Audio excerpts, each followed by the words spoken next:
In association with NASCOM, Andhra Pradesh and Telangana, My Startup TV brings the Tech Next show. Join us on the 1st and 15th of every month for inspiring stories, news and views. Each episode will feature a young, innovative and dynamic company. Tech Next show will be broadcasted on NASCOM Hyderabad's YouTube channel. You can watch the program live on our Android app and across social media, or you can simply log on to www.mystartuptv.in.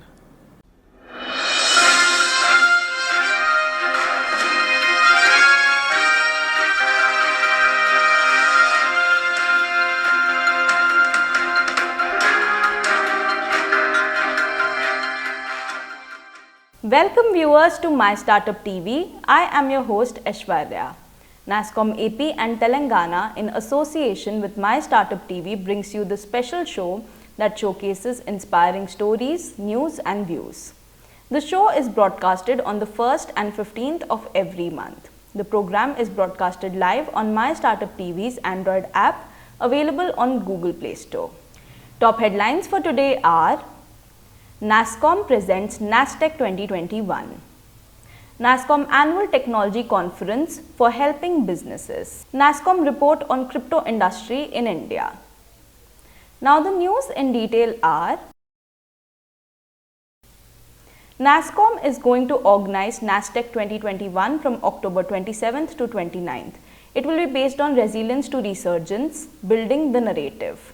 This will bring together stories, case studies and practices from the Indian tech industry in harnessing these opportunities.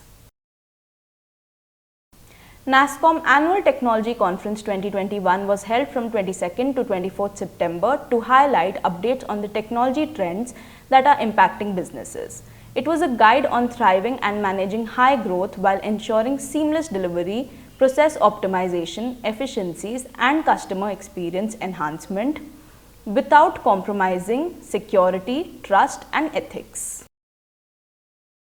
NASCOM in partnership with WazirX has launched a report titled Crypto Industry in India about the exponential rise of cryptocurrency in the Indian market. It highlights how young Indian investors are adopting cryptocurrencies and exploring newer investment options. According to a report by NASCOM, in the first 9 months of 2021, 28 new startups in India came in the list of unicorns, making the total number of unicorns in the country to 66. These 66 unicorns in India have a total revenue of over $15 billion and they employ over 3.3 lakh people. Collectively, these companies have raised over $51 billion in funding over their lifetime. According to a NASCOM report titled GCC India Landscape 2021 and Beyond, Bangalore is considered the most suitable location for global capability centers in India with over 31% GCC already present there. In the past 3 years, more than 140 GCCs have set up their base in India, taking the total to 1430. That's all for today.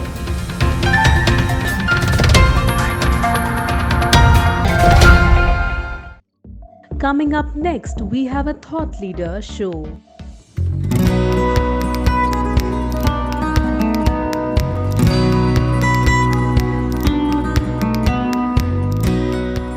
NASCOM AP and Telangana in association with My Startup TV brings you the Tech Next show, a show that showcases inspiring stories, news and views.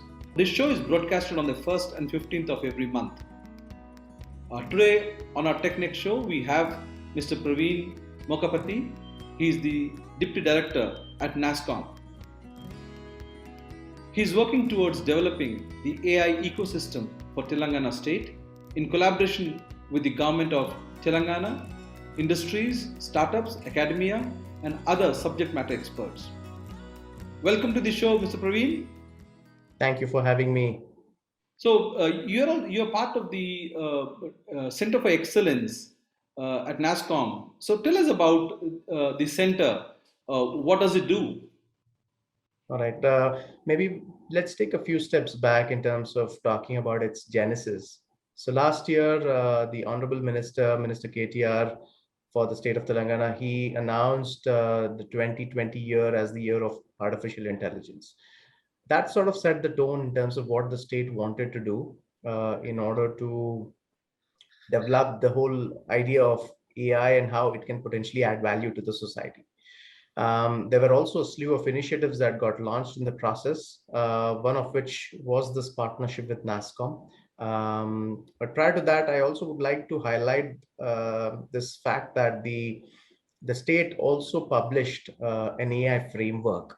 Now, something which we are very familiar at national level is the body Niti Aayog, which has also published something similar of its kind for the entire country.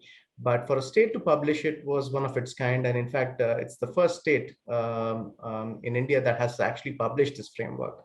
The beauty of the framework is that it's not just a document which is for reading, but really to be able to action on some of the recommendations in terms of how the state can achieve superiority in the field of AI. So broadly, there were a few key objectives that were highlighted.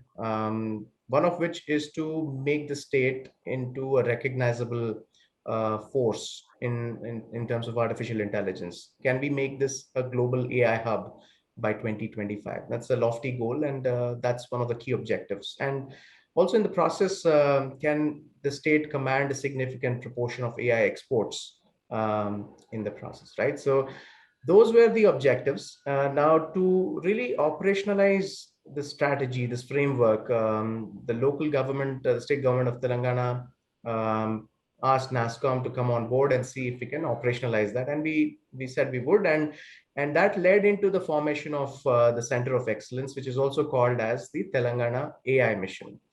Now, what it does is essentially, like I said, to work upon the various aspects mentioned in the AI framework. And clearly, there are a lot of initiatives that the COA is driving. One of which is in the area of skilling and capacity building. Now, there is a lot of industry demand that is often unmet when it comes to emerging technologies like AI. And it's important and imperative for the state government as well as for NASCOM to provide for the right kind of skill, employable talent that the industry can absorb, and in that process be able to realize the value that AI brings to them.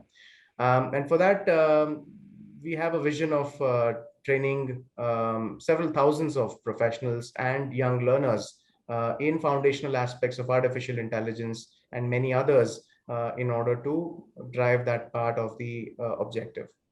So to achieve this goal, where you train young talent, would it be an offline, online, and is there an industry connect that you would be using to, to transfer these skills onto the, the budding workforce? No, absolutely. I think it's extremely pivotal for partnerships with industry to happen, because the industry knows what kind of talent it needs. The curriculum could also possibly, I mean, if it is coming from them, it's a bonus. It really helps because accordingly, the skilling can be done. Now, the skilling is essentially, at least from a scaling perspective, a scalability perspective rather, is possible through digital media. And given that these are foundational topics, they may not necessarily require a physical intervention. And given the kind of scale that digital platforms provide, we are able to achieve it in that process. What we have done so far, I am very happy to announce that we've been able to train nearly about 9,500 learners, close to even 10,000 learners so far on topics related to foundational AI. And we've done that in partnership with companies like Microsoft. And we're very thankful to them for this partnership, without which this could not have been possible. But again, we realize that this is just the beginning, and there are many more partnerships that will help us achieve a larger skilling ability and capability that we can develop in the state of Telangana. Given the global vision for Center of Excellence, I'm assuming the startups would could come from any part of India, isn't it? Absolutely. And the state welcomes startups from across the world, across India.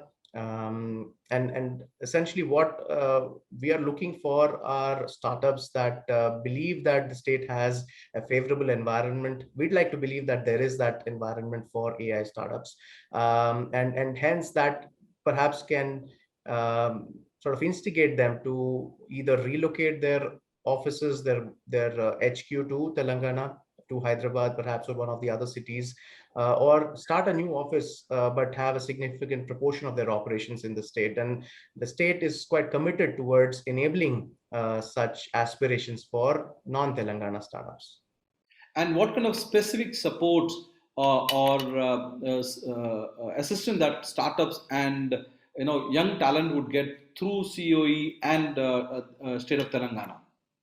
So for startups in particular, the acceleration program that the state is supporting, it's a free of equity and a free of cost program. And startups that are looking to scale and receive various kinds of benefits can definitely sign up to this acceleration program. It is called as Rev Up, and it's a 12-month program, and we run cohorts every 6 months. The upcoming cohort would be in the month of February 2022.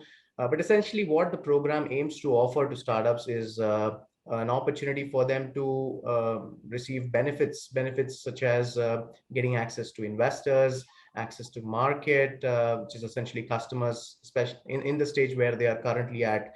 Then there is a lot of mentoring support, technology support, given that these are AI startups. They need access to high performance computing. It has to be affordable, accessible. There's also partnerships with the other countries, especially when startups have aspirations to go beyond the Indian borders, and various other forms of support.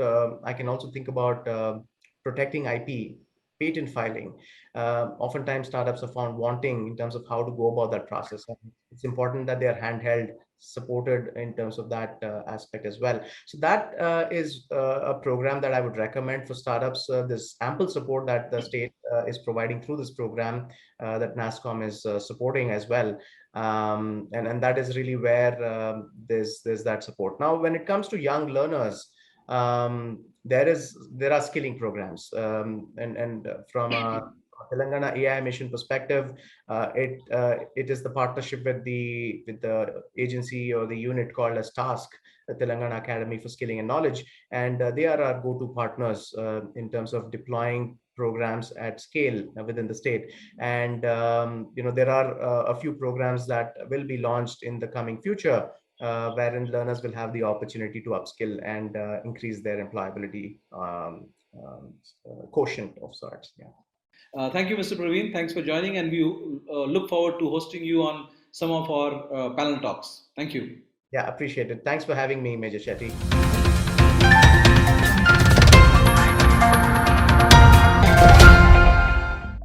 Next on our show, we have a feature.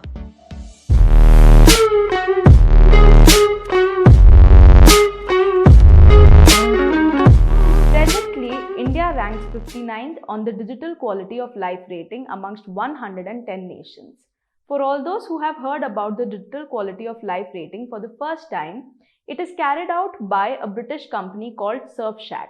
It ranks countries based on 5 fundamental digital well-being pillars, which are internet affordability, internet quality, electronic infrastructure, electronic security, and electronic government. This year, we have seen rapid advancements in the tech industry, and with this, India is taking a leap towards becoming a $1 trillion digital economy. Welcome viewers to My Startup TV. I am your host Aishwarya. I'm back with another episode of What's the Trend.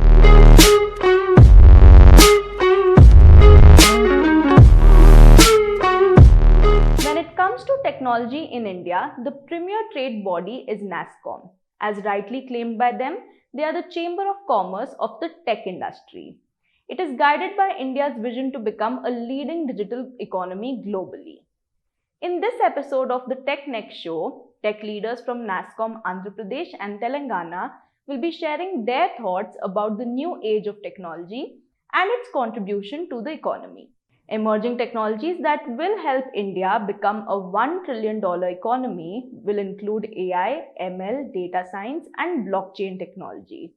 Another technology that is emerging as the sunrise industry is geospatial technology. There is blockchain as a technology that companies are like ours are using purely to create trust, interparty trust in data interchange. To that extent, adoption globally has really picked up.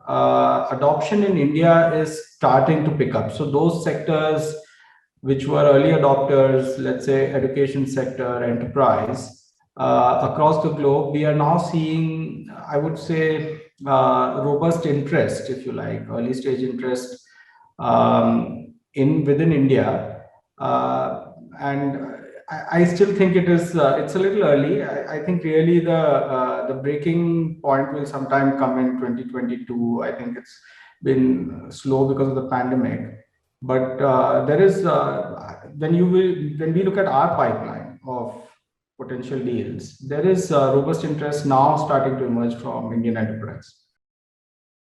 I think with the advent of AI, like life comes in a full circle. Maybe AI is the inflection point for IT services industry in India. We've seen that happen to us. We are not a tier one company. Probably a lot of people don't know who we are, but the kind of clientele that we serve is definitely on par with the tier one companies. The reason being, we've got that capability to deliver on the AI ML promise. And how do we do it? We have to continue to educate the customers as well as the engineers internally. I think just taking a segue, one reason why Indian companies kind of slightly lag is because of the impatience more than anything else. They don't have the capability to see things through, whether it is a services company, whether it is a client, vendor, doesn't matter. People want quick results. I think it's high time we do away with the jugards, put in all the hard work that is needed, and get the actual thing out. So for us, for young companies, for all the entrepreneurs in India, I think one thing that we have to be absolutely clear is we are not laggards in the ML AI space at all. It is absolutely a level playing field, like Shrikant's mentioned. You are at the start of the race. Now it's up to you to build that endurance and go all the way. This is also a marathon. This is not like a sprint. You can't run and say, oh, I've done this. Yes, we're seeing billion-dollar companies in India. Yes, that's all happening. But they've taken time to get there. The time frame might have reduced, but they've put in all the hard work and efforts. So there is endurance that is needed. There's lack of impatience that is absolutely mandatory. Of course, keep up to speed with the technology trends. And if you have this three in a box, right? You have an engineer, you have a subject matter expert, you have the data science people together and work on a problem instead of doing it like just doing it in pun, not a factory model where you do one thing after the other. But if you are thinking together and if you implement this three in a box, I think Indian IT companies, whether it is products, services, doesn't matter, with AI, there will definitely be a difference in how they're perceived. What is short in our country is data, geographic information. Even today, we don't have a high resolution or a large scale map of the entire country. We probably have on a 25,000 scale. What we really need to have is at least something like a 5 to 10,000 scale at the minimum. Now that itself is a huge opportunity. But thanks to the new policies, I think there are major flagship programs being conceived. And I think there is a strong role for startups and a strong role for technology to bring in, what do you call it? AI, ML, and all these technologies to the fore in implementing these solutions. This industry needs, I would seriously say, it has a potential of generating 1 million jobs in the next decade, or even in a lesser period of time. the right programs, upskilling, the base uh, graduation, post-graduation programs, although they are out there, we have seen a huge gap from what is being taught today to what is actually required in the market. So IIC, we have taken an initiative about 15 years ago. We actually started an academy for skilling internally our own resources. For example, he comes from a survey background. We actually teach him to do a lot of things beyond what he has been taught and make him job ready. Similarly, for a graduate to be taught the science of photogrammetry, that is three-dimensional mapping, we take him on a program for about 3 months from any base degree he may have with arts and science, teach him just like you're taught in the army, the art of map making, its fundamentals, etc., all crashed into a 3-month program, and then we try and make him job ready. In the same breadth, we have also trained a lot of our clients using the same infrastructure to upskill them on their side. And today we have the Academy running programs which are quite unique. We are probably one private company who are the only qualified company who are able to teach them marine surveys, hydrography, marine cartography. So all these kind of skills that are required, yes, there needs to be a lot of upskilling that is required.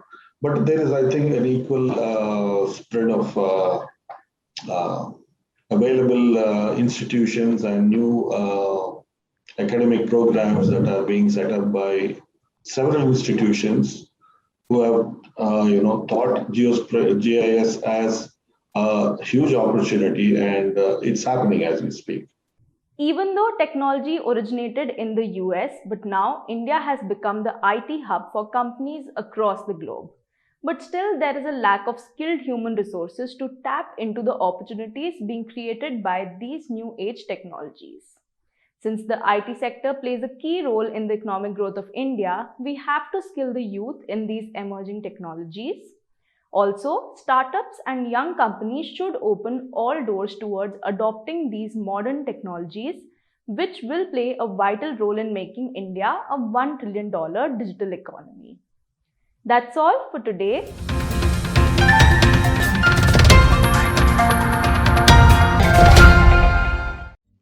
Coming up next is a panel talk.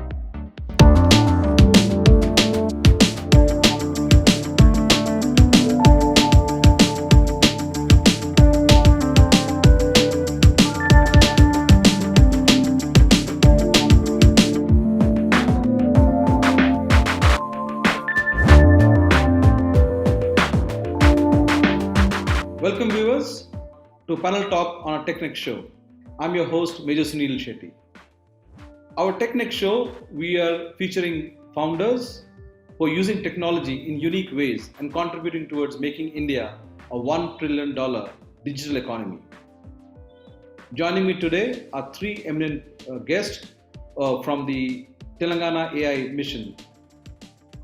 Our first guest is Solomon Debral, co-founder of Vertex Labs. Second guest is Anil Nela, founder of Sanket.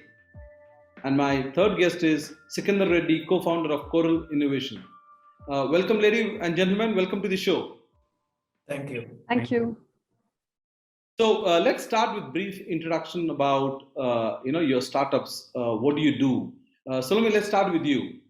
We at Vertex Labs, we are revolutionizing the space of waste to wealth by giving our customers technology-oriented solutions, while at the same time trying to devise unique value chains around environmental waste. So we say that we are revaluing environment waste, which generally tends to be outside the gambit of waste management guidelines and laws as of now. at the moment, we are working with a lot of agro waste, and we are trying to build some supply chain interventions around that so that unique products can be designed out of that. Coming to you, Anil, tell us about Sanket. And by going by the name, it looks like something to do with voice. Yes, Sanket is about voice technologies. Over the past year, you have seen that digital communication has been critical to everyone. And seeing that, the current technologies are missing out on a lot of stuff which wasn't available because of, lack of the data and the AI aspect of it. What we do at Sanket is to take the voice, the communication, try to get to the depth of each communication, like, the tone of the conversation, the intensity, the mood, the urgency in the conversation. When you translate the voice to text, it gets lost once you change voice to text, and you lose the depth of any conversation. So people kind of lose the human element of that conversation. Some come out as, as a positive conversation. Somebody has a different perspective on the same conversation. So we want to bring these, identify them, measure them, and show them in a way that, it isolates these human elements and come to a baseline of how we communicate. So it's more unprejudiced. It comes out as a baseline communication across the board. We also identify several other aspects that make the product, any meeting productive. So taking out that aspect, we want to build a product that uses current meeting platforms and, make it more productive and more focused towards the goal versus getting lost in the human emotions and, innuendos and so on and so forth. So in that aspect, we have been working with several data scientists that delve deeper into sound aspect, and we have our own, proprietary core technologies involved in. So, Mr. Anil, what you're saying is that as a parent, apart from knowing what my customer is up to, I would also know what my son is up to, isn't it, while talking to him on the phone? That's sure. At some point you do. Great. Mr. Sikandar, what is Coral Innovation all about? Yeah, we are empowering utilities and consumers. So we made the entire meter reading process absolutely foolproof and easy. So that way we, now utilities are able to empower their consumers to self-generate their bill. So till date, digitally one can do very easily the payments. But with our platform, without any mistakes, deliberately or unintentionally, they cannot do any mistakes, and consumer can self-generate their electricity, water, and gas bills. So that is by leveraging the technology, we could enable that. At the same time, we are ensuring the authentic meter reading before a bill is being generated. So that is again first time which we could bring to the table, where 100% all the revenue leakages can be absolutely fixed. And this entire process, by leveraging the technology, any smartphone user can become a meter reader. So by leveraging this aspect, so entire that billing cycle can be completed in a minimum span of time. So which will have a significant impact for the utilities, as well as consumer will get a lot of insights, by involving himself into the meter reading. Coming to you, Salome, we had heard about technology, coming into waste management or recycling. Now we're also talking about AI. Tell us how AI is playing a role, and what kind of scope do you see in what you do? So for us, I think the issue is specific to the agricultural sector. We do sort of expect AI, IoTs, and those technologies to play a greater role in supply chain.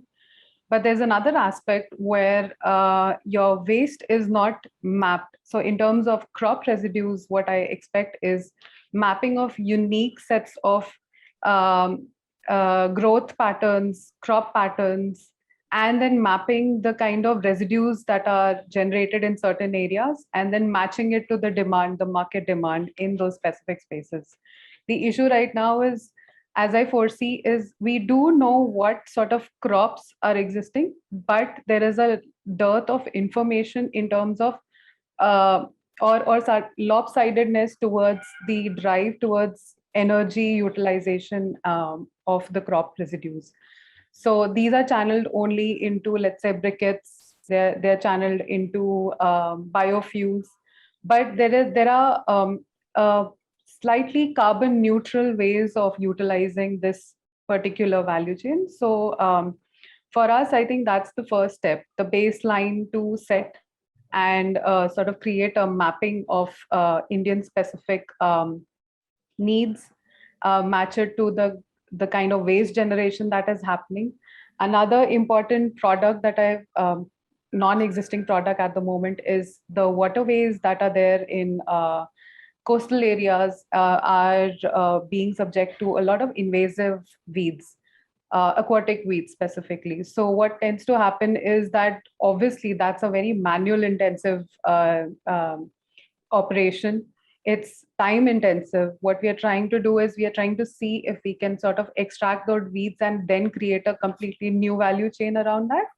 And so that gives us an identification of what sort of, so this is like an interconnected system where the information about water feeds into the possibility of what kind of aquatic weeds are coming into the picture.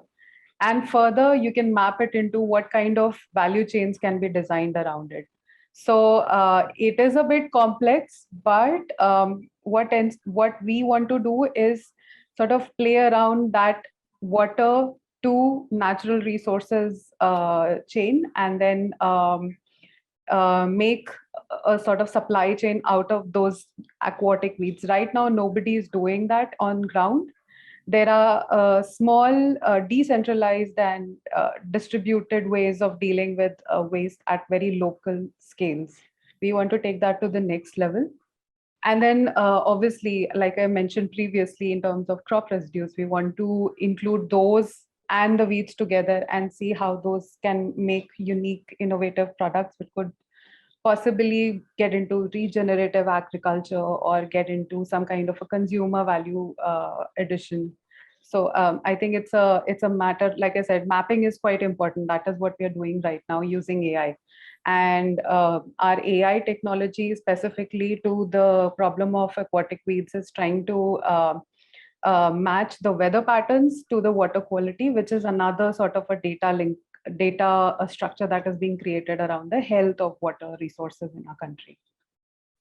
Sikandar, how is it, what has been, what kind of advantage you've had with your association with Telangana AI mission for your startup? It's very in an initial stage, but we foresee that effectively our strengths can be really, that the government connect and access to some of the data and the contacts, networking. So that way we are optimistic that it would be very, very useful platform. Mentor connect yet to happen. So that shortlisting happened. So we are eagerly waiting for much to happen actually. Anil, during the lockdown, how did you use your technology to, get your work done? Like everybody else, it was a shocker not to meet people in person, but eventually everyone has to do with what they have. The immediate need was to communicate effectively.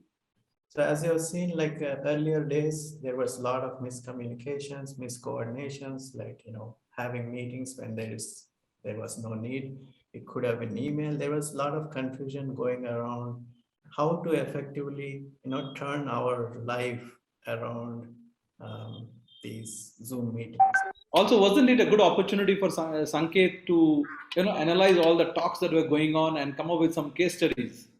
Yeah, it's true, but I know we actually are very early, but the idea, the formation happened after COVID. So 8 months into the COVID pandemic is when we started to realize that there is some kind of potential or room to improvement for this technology to grow.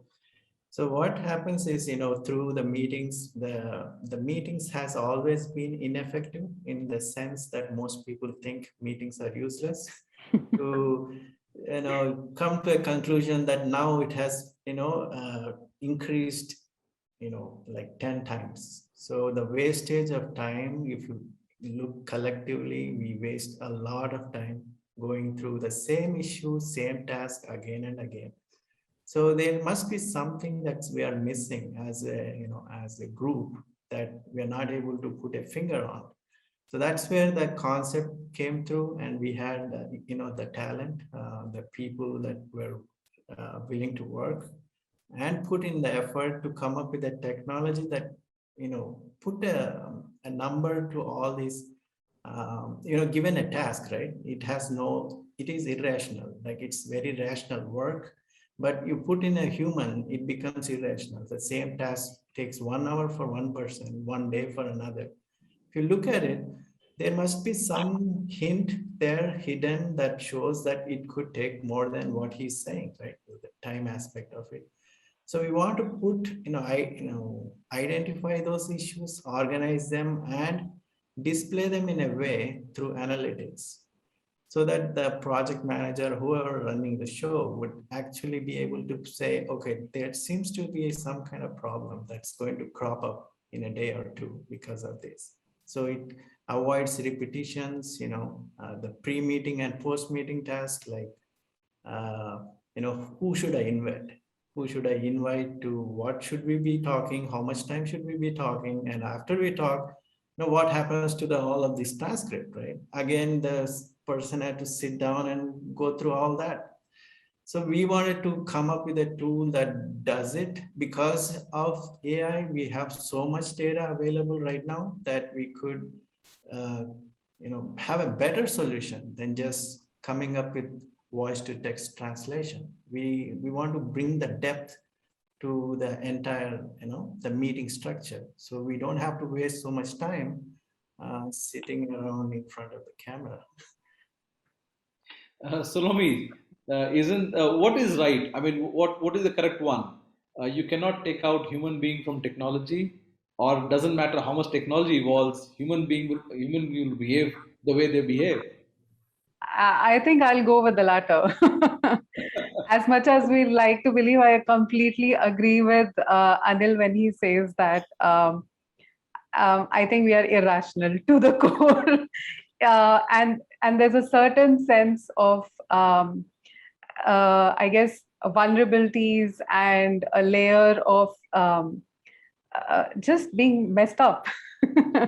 So I feel like there is no technology without human beings. And there is no use of talking about technology without any sort of people-centric focus.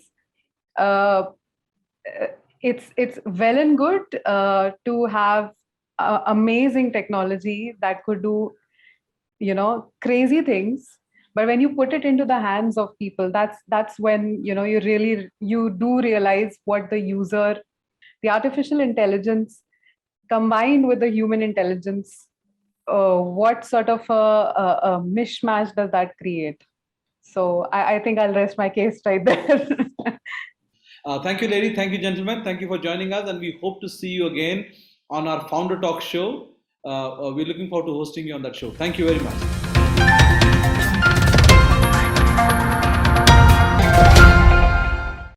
Tech Next Show will be broadcasted on NASCOM Hyderabad's YouTube channel. You can watch the program live on our Android app and across social media, or you can simply log on to www.mystartuptv.in.